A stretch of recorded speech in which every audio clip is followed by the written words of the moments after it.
grunge bands. Sila yung naging bangungot ng mga sobrang sikat na at mga babago pa lang na sumisibol na glam o hair metal bands noong pagpasok ng 90s. Nagawa na natin ng video mga idol ang tungkol sa Nirvana, Soundgarden at Pearl Jam. Kaya naman para makompleto ang Big Four ng grunge music ay pag-usapan naman natin ngayon ang bandang Alice in Chains.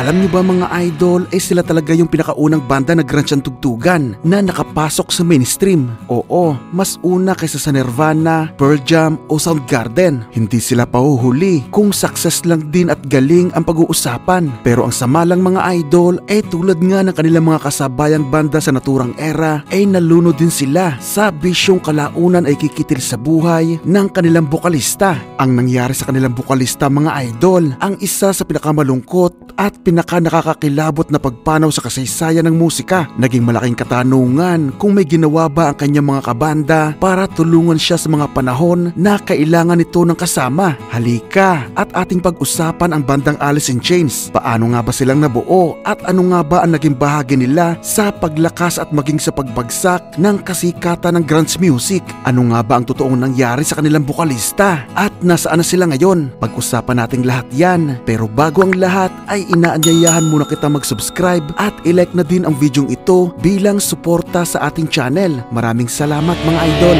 Welcome to another video.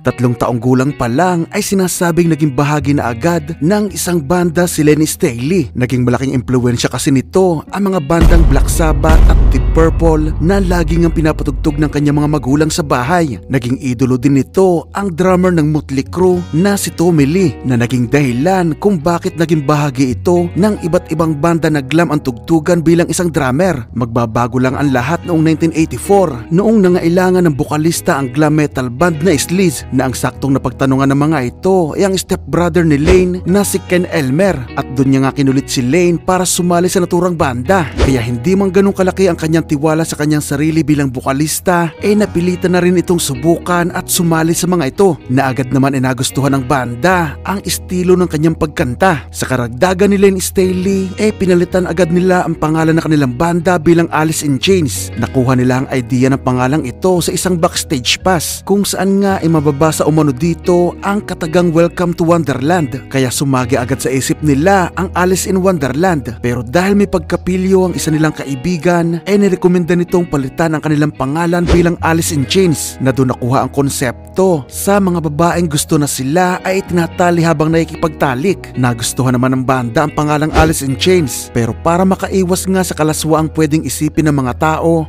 pinalitan nila ng letter N ang in na nilinaw naman ng banda na hindi nila ito kinopya sa ng Guns N' Roses. Samantala noong August 1987 ay nakilala ni Len Staley sa isang party ang gitarista ng bandang Diamond Line na si Jerry Cantrell na noong panahon na yon ay homeless dahil sinipa umano ito sa bahay ng kanyang mga magulang. Magaan naman ang loob dito ni Len Staley kaya inimbitahan niya itong sumama sa kanya sa tinitirahan niyang rehearsal studio na The Music Bank. Pero ilang araw lang ang lumipas nagkasundong mag-break ang bandang Alice in Chains kaya agad na sumali si Len Staley sa isang banda. Sa hindi inaasahan bigla ring nag-break ang banda ni Jerry Cantrell na Diamond Line kaya nagsimula itong makaisip na magbuo ng bagong banda na syempre ay gusto nitong sumali sa kanya si Len Staley na agad naman ay tumanggi dahil kasasali lang nito sa ibang banda. Sa halip ay ibinigay nito ang number ng kanyang kaibigan na si Melinda Starr dahil alam ni Lane na drummer ang boyfriend nito na si Cian Kenny. Nauwi ngayon mga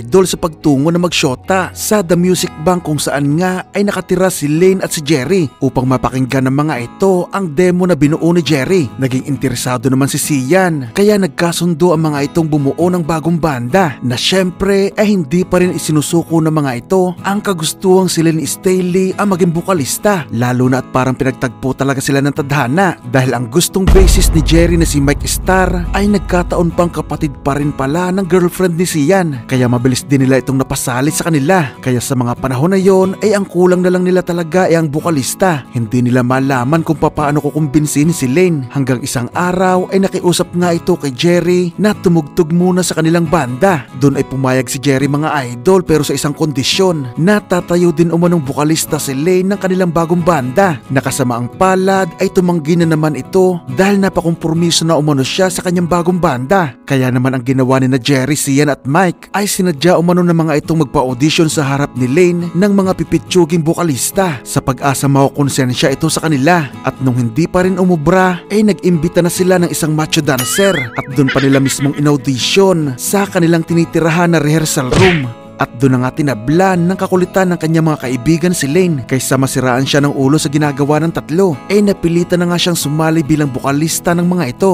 Nagsimula silang tumugtog ng mga cover songs sa iba't ibang lugar gamit ang pangalang Diamond Lie at Fuck, hanggang magdesisyon na nga si Lane Staley na tawagan ang mga dati niyang kabanda para hingin ang pangalang Alice in Chains, na dahil nga naging maayos naman ang paghihiwalay ng mga ito, agad nilang binigyan ng permiso si Lane na gamitin ang naturang pangalan. And the rest is history mga idol. Agad silang nakuha ng isang local promoter para magbuo ng demo na nakarating naman sa kamay ng mga manager ng Soundgarden na sina Kelly Curtis at Susan Silver. Nauwi yun mga idol sa pagkakaroon nila ng kontrata sa Columbia Records. Una nilang na-release dito ay ang extended play na We Die Young noong July 1990, na dahil nga biglang nag-hit ang lead single nito na may parehas na title,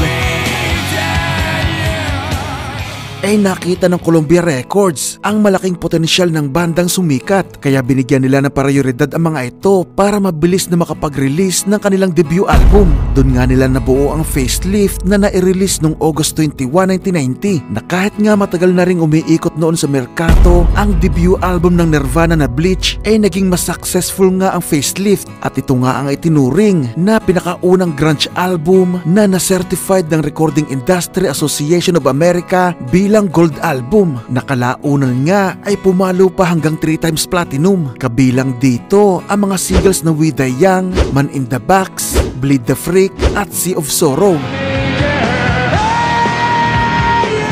Sinuportahan nila ang album na ito sa pamamagitan ng pag-o-opening act sa mga sobrang sikat na banda noong mga Extreme, Poison at Van Halen, dahil sobrang popular pa noon ng mga glam o hair metal bands. Pero nabago nga ang lahat mula noong 1991, noong biglang nagsimula ang paglakas ng grunge na tugtugan. Sa pangunguna nga ng Nevermind album ng Nirvana, ay nahila nga ng mga ito papuntang mainstream ang iba pang mga banda na nagmula sa kanilang lugar sa Seattle, at kasama nga dyan mga idol ang Alice in Chains. Pero yun nga lang, sa kasagsagan ng kasikatan ng Nevermind album ng Nirvana, hindi nga agad sumakay sa bandwagon ang Alice in Chains. Sa halip kasi maglabas ng follow-up album ang banda, at samantalahin ang paglakas ng kanilang genre, mas pinili ng mga itong sundin ang napanaginipan ng kanilang drummer na si Sian, na naginip umano kasi ito na naglabas umano sila ng extended play na may title na Sap. Kaya noong February 4, 1992 nag-release nga sila ng extended play na ipinangalan din sa napanaginipang iyon ni Sian, na kasama ang palad ay pumalo lang sa 134 ng Billboard 200. Sinundan naman nila ito ng kanilang follow-up album noong September 29, 1992 na tinawag nilang Dirt, na naglalaman ng mga singles na Dem Bones, Angry Chair, Down in a Hole, Wood at Rooster. Pumalo ito sa number 6 ng Billboard 200 na bumenta ng mahigit sa 5 milyong kopya sa US at na-certified bilang 5 times platinum. At ito nga nagsemento mga idol sa pangalan ng Alice in Chains bilang isa sa 4 na pinakamalaki at pinaka-successful na grunge bands. Ang problema lang mga idol, tulad ng kanilang mga kasabayang banda, nagkaroon din sila ng matinding pagkakalulong sa ipinagbabawal na gamot. Katunayan, natanggal nga ang bassist nila na si Mike Starr na pinalitan ng bassist ng Ozzy Osbourne na si Mike Inez dahil sa hindi nito makontrol na addiction. Hindi rin naiiba dito ang kanilang bokalistang si Lane Staley, kaya matapos nilang ma-release ang kanilang panibagong extended play na tinawag na Jar of Flies noong January 25, 1994 na nagawa pa mag number 1 sa Billboard 200, nagsimula na din magparehab si Lane Staley. Nagawa nitong makaiwas sa droga noong mga panahon na yon, lalo na at natakot ito sa pagpanaw ng kanyang kaibigan si Kurt Cobain. Pero yun nga nga lang noong magsimula silang muli sa pagtutur, muli din itong bumalik sa naturang bisyo. Kaya madalas na nakakansela noon ng banda ang iba nilang mga tours dahil madalas na wala ito sa kondisyon para mag-perform. Na hindi nga rin nagtagal mga idol ay nauwi nga yon sa hindi nila pagkakaunawaan at pagpapasyang maghayatos muna na tumagal din naman ng 6 na buwan. Kaya bukod sa pagkamatay ni Kurt Cobain mga idol at pagkakaroon ng problema ng Pearl Jam sa Ticketmaster, itinuturo ding dahilan ng pagbagsak ng grunge music ay ang hiatus na ito ng Alice in Chains na lahat nga ay nangyari sa parehas na taon ng 1994. Habang break ang banda ay sumali muna si Len Staley sa grunge supergroup na Mad Season. Kasama niya dito ang gitaristang si Mike McCready ng bandang Pearl Jam at si Barrett Martin naman ng Screaming Trees. Nakapaglabas pa sila dito ng album na Above bago muling bumalik si Len Staley sa Alice in Chains. Nasundan na yon ng kanilang self-titled album na Alice in Chains noong November 7, 1995 na kahit nga pababa na ang kasikatan ng grunge noon nagawa pa rin nitong mag number 1 sa Billboard 200 at na-certified pa bilang 3 times platinum. Mas lalakas pa sana ang album na ito mga idol kung nasuportahan nila ito ng mga tours. Ang problema lang talaga ay hindi nila ito magawa dahil sa tindi ng problema nila sa droga. Muli lang silang nakita noong mag-perform sila sa MTV Unplugged na ginanap noong April 10, 1996.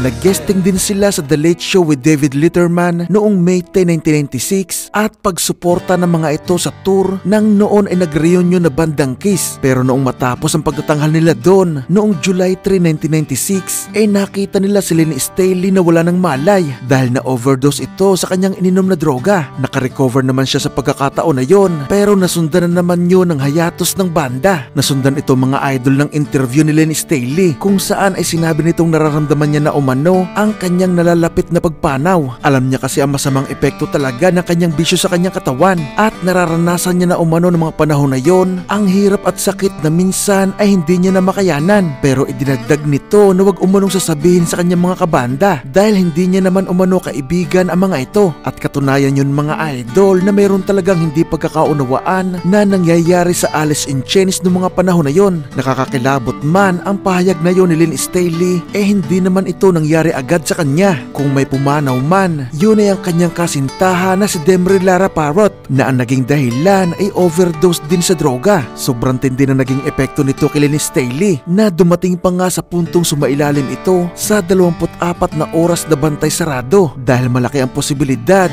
na kitilin nito ang kanyang sariling buhay. Nakakalungkot man ay dito na nagsimula ang kanyang napakatinding depresyon. Bumili ito ng apartment noong April 1997 at nagkulong na ito dito ng ilang taon. Maghapon lang ito naglalaro ng video games, nagpipainting at natutulog. Lumalabas lang umano ito para bumili ng pagkain at minsan naman ay bumibili ng bagong video games. At kahit sa mga panahon na ikipagkita na ito sa banda para mag-record ng mga bagong kanta, hindi na ito katulad ng dati. Hindi na ito lumalabas kasama sila dahil gusto na lang nitong lagi mapag-isa. Nagkaroon pa ito ng project kasama ang gitarista ng Rage Against the Machine na si Tom Morello at huli itong nakita ng publiko sa solo concert ng kanilang gitaristang si Jerry Cantrell. Hanggang noong April 2002 ay tumawag na sa pulis ang kanyang mga accountants dahil napansin ng mga itong walang nangyayaring transaksyon sa bangko ni Len Staley sa loob ng 2 linggo. Kasama ang ina nitong si Nancy McCallum ay pinuntahan nga ng mga ito ang apartment ni Len Staley at doon nga bumungad sa kanila ang nagsisimula ng maagnas na katawan ni Len. Lumabas ang investigasyon mga idol na overdose din ay kinamatay nito na dahil nga nasanay na rin ang kanyang mga kaibigan at mga kabanda na hindi ito sumasagot sa kanilang mga tawag walang nakaalam o nakaisip man lang na gano'n na pala ang kinahinatnan ng kanilang bukalista. Sa pagpanaw na yun ni Len Staley nasundan na yun ng pagsali ng iba nilang miyembro sa iba't ibang mga banda at noong 2006 ay bumalik ang mga ito bilang Alice in Chains kasama na ang kanilang bagong bukalistang si William Duval. Nakapaglabas pa sila ng mga bagong album na Black Gives Way to Blue noong September 29, 2009, The Devil Put Dinosaur Here noong May 28, 2013 at Rainier Fog noong August 24, 2018. Sa kabuuan mga idol ay nagkaroon ang Alice in Chains ng 6 na studio albums, 3 extended plays, 6 na soundtrack albums, 3 live albums, 34 na singles, 4 na video albums at 44 na music videos. Nakapagbenta sila ng mahigit sa 40 milyong record sa buong mundo na halos 20 milyon nga dyan ay sa US lamang. Ang Alice in Chains ay isa lang sa napakaraming sobrang galing na banda at si Len Staley ay isa sa mga sobrang talentado at galing na bukalista na kasamaang palad ay nasira lang ng dahil sa salot na droga. Ito lang ang patunay mga idol na kahit anong talino mo at kahit gaano ka pang kagaling at katalentado, kung sasabayan mo naman ng masamang bisyo, masasayang lang din ang lahat. Mauuwi lang din sa wala ang lahat ng pinagpaguran mo. Kaya ang maipapayo ko lang sa inyong lahat, iwasan na lang natin ang masasamang bisyo na yan para magkaroon ka at ang iyong pamilya ng mas maayos na kinabukasan. Maraming salamat sa inyong panonood.